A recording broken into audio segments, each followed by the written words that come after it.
Well, to talk about the impact of Donald Trump's declarations, we're now joined by Robert Fife, Ottawa Bureau Chief for the Globe and Mail, Tonda MacCharles, Ottawa Bureau Chief for the Toronto Star, and Joël-Denis Bellavance, Ottawa Bureau Chief for La Presse. Hello once again to the three of you. Thank you for having us. So listen, you know, as I said right off top, Donald Trump's comments blaming Ukraine for the war has shocked the democratic world. But what's been the reaction to that declaration and really this adopting of Donald Trump of Russian disinformation, Bob?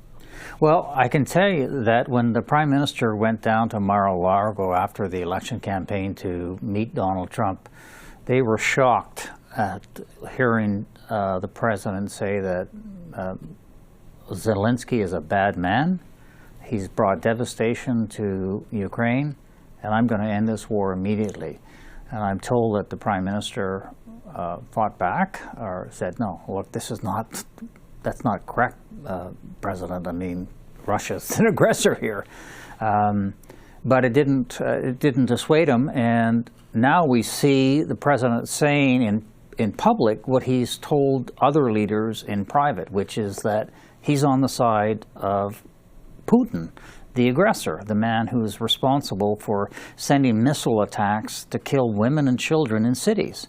I mean, we haven't seen attacks on cities from a major world power since the Second World War.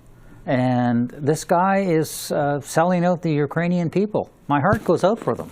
And, you know, you're seeing the shock from the European leaders who now realize that they have to significantly rebuild the military in their countries because they cannot no longer depend on the United States. And it's more than that. No, once he gets Ukraine, what country is next? Is it Poland? Is it the Baltic countries? Like, we are back in the 1930s, I'm afraid to say. Well, and that has always been Ukraine's argument, right? They're fighting this war. Ukrainians are losing lives for the sake of the democratic world. And now you have, again, Donald Trump saying out loud what he's been saying in public, this kind of Russian disinformation campaign. When you talk to people here in Ottawa, Tonda, what kind of reaction are we getting really to these shocking words from the U.S. president? Look, I think that it was clear when Melanie Joly last week was in the international meetings, including the Munich conference, where it was a bit of a wake-up call to the European leaders to hear Trump's vice president say what he said to them, that they don't care, they don't think that Russia's the big threat, that Europe has its own problems. That was one thing. In Canada, you know, we heard the Prime Minister speak to it this week, but it's almost as if there's a disbelief. People have not calibrated how they have to react to this most strongly, because I think everybody is still also dealing with immediate threats to their own, be it economies in Canada, Europe, Mexico, but suddenly it seems those warnings that we heard from Trudeau, from Freeland over the past 3 years since the Ukraine war broke out, about how the rules-based order is threatened if Russia gets the upper hand in Ukraine, that's very real. It's real on the trade front, it's real on the economic front, it's real on the security front. Everybody's worried. Yeah, everyone's worried too. Everybody was expecting Mr. Trump to be more of an isolationist when he took power, and we're realizing that he's messing around with every file. That's one file, the Russian file, Ukrainian war. In the Middle East, he wants to turn Gaza into a luxurious Riviera Mar-a-Lago, or whatever he calls it, and he's getting into trade war with Europe, trade war with Canada, Mexico. It's not going well. So Mr. Trump is making America probably less liked across the planet as a result, and he has a definition of democracy that we don't share. This is not our definition of democracy. It's more closer to autocracy, or even close to dictatorship, and that's where some people fear the United States is heading.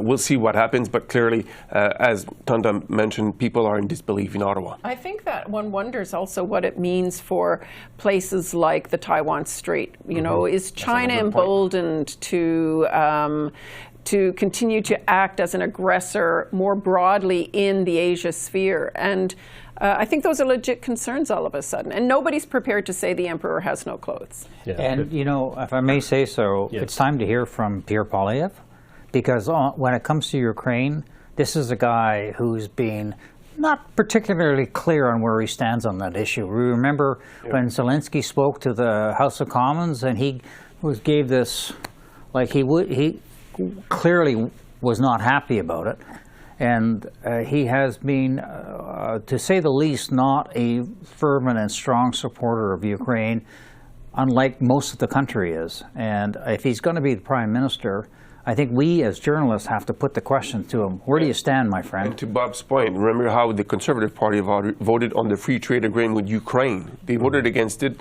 saying that because it does introduce tax on carbon tax. Yeah. That was, not pretext. Pretext. So Bob is right in raising those questions about the Conservative Party and Ukraine. Well, let's talk about that, because Donald Trump, with the tariff threat to Canada, changes the political discourse in this country in terms of priority in the Liberal leadership race and in any future election.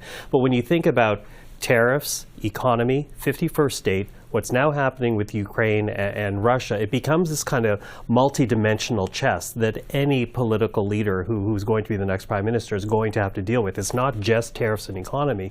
So how does that change the type of the onus on political leadership in this country to prove that they can take that on, whoever Canadians choose to form the next government? It's changed significantly. I mean, from Mr. Poilievre's view that Canada is a broken country to now it's the best country in the world. Canada first, we've got to take on the Americans. Mr. Poilievre has been forced to pivot, largely because Mark Carney and Chrystia Freeland, for example, have been out there saying that we've got to match the American. If they hit us with tariffs, we match them dollar for dollar. We've got to be significantly. We've got to be in their face. We can't roll over. We have to and be much more independent. Now, Mr. Poilievre, in fairness, has echoed the very same policies that the Liberals have been talking about. The difference is that people are looking at who has got the character and temperament to deal with Donald Trump. Is it Mark Carney, who's had great experience as a Bank of Canada governor during the 2008 financial crisis and the Europe's pull-out of, the UK's pull-out of the European Union when he was Bank of Canada governor, or is it Pierre Poilievre over the last couple of years who's been echoing a lot of the language and temperament of Donald Trump? He's now pulling back from that, but he's going to have to answer for these kind of questions. There are pressure points, too, for the Conservative Party. He has not committed to meeting the 2% defense target, spending target that NATO requires. That Trump has already increased, saying 3% or 5%, demanding that NATO allies would have to meet that kind of a spending target. The Conservative leader has said he would do certain things on defense spending and fence it off from some of the cuts he plans to make. But that kind of commitment we haven't heard from him. I think Trump is not just the economic and sort of international security piece. It's a very much a domestic security piece for Canada, too. The Arctic and our defense spending in the Arctic is front and center in this debate. And when Trump talks about, wanting to make sure that, there's dangers in the Arctic and is Canada ready to deal with that, and questioning whether Canada can, it's on the Canadian government to assert its sovereignty there, isn't it? So I see it. It's not just an economic threat. It's not just a sovereignty, pride in Canada thing. It's some real questions around how do we manage this now, and how if the question for all the political leaders is to show how Canada can wean itself off its dependence in the U.S., well, that's another big front in that whole battle. And who becomes your partner? Lloyd Asprey was raising this just a few minutes ago. Like who becomes your partner if you're developing Arctic security? Is it still the United States who is now talking about annexation, or is it the Europeans who have shared concerns about Arctic sovereignty? The United States that is getting closer to Russia. We're also the neighbor of Russia up north. Yeah. Now, coming back to Mr. Poilievre also, I think the right expression is albatross around your neck. Elon Musk is, pretty praising Mr. Poilievre immensely on his X social network. That's going to fly with Canadians, most Canadians, who will see Mr. Musk being, maybe the real person who's running the show in Washington. There was a photograph on a Time magazine showing Mr. Elon Musk behind the desk in the Oval Office and not Mr. Trump. So this is going to be a serious question. And when Canadians ask themselves, who's the best person to lead us to face Donald Trump, are they going to support somebody who's got the full support of Elon Musk or somebody who else had some kind of experience dealing with crisis. Okay. Well, listen, we only have a couple of minutes left, but before you're done, as we talk about the pressure points that this creates for the Conservatives, also pressure points for the Liberals. We're about a couple weeks away from when they actually choose their next leader. We have 2 debates coming up next week. Tell me what you're watching out for, because at this point, it looks like Mark Carney is the front runner. Well, I think we have to see how Mr. Carney, I think this debate is going to be who handles who can deal with Donald Trump. And I think he's got an opportunity, because the first time we've ever seen him debate is whether he can articulate a very strong position in how he would deal with Donald Trump.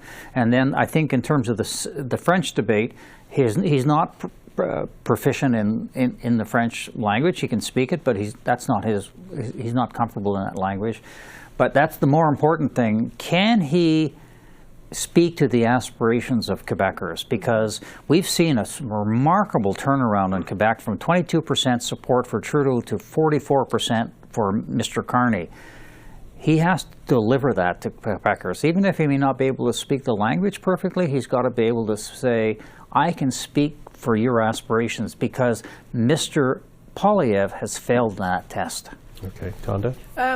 Well, a couple of things. I think actually there's a two-pronged test for, at this point, Mr. Carney, who is the front runner, but also for the other candidates going up against him. It's not just to show how he would deal with Trump, it's how he would deal with Pierre Poilievre, because there is also a fatigue in the country that the Liberals are facing. 10 years of Liberal rule is still a powerful argument for making the change argument that the Conservatives want to make. So in the first instance, Poilievre, then the Trump, how do you deal with them? But I'll let you speak to whether or not he can speak to the soul of Francophone Quebec, but I think there's also a challenge for all of the candidates on stage not to give the Conservatives fodder for negative ads in the next election campaign, which could come on very quickly on the heels of the Liberal leadership. So not, in other words, to be so fierce in their attacks upon each other that the Conservatives go, yahoo, there's my next ad. Joël-Denis? I'll be watching the French debate very much for the reason that Bob just raised. How's Mr. Carney performing in French? And I expect him to say a few key words in French, like "maître chez nous," which is a very symbolic phrase in Quebec. He's been using that phrase a lot in the last few weeks, just to express that we need to defend ourselves and be master in our own house. And so I expect that to come out often. But like Bob said, he's been rising support for him in Quebec like very spectacularly, even distancing the Bloc Québécois, who was in first place for a while. And so the expectations are pretty high that he will perform on Monday in French. I noticed that Pierre Poilievre called for the pipeline. He's going to call his East-West pipeline the Maître chez nous pipeline. So important it is. Okay, well, we're out of time. I hope he says the word albatross in French, because it sounds so much nicer en français. Albatros? Albatros. Et merci à vous, Tonda, JD, Bob, thank you very much. Thank you.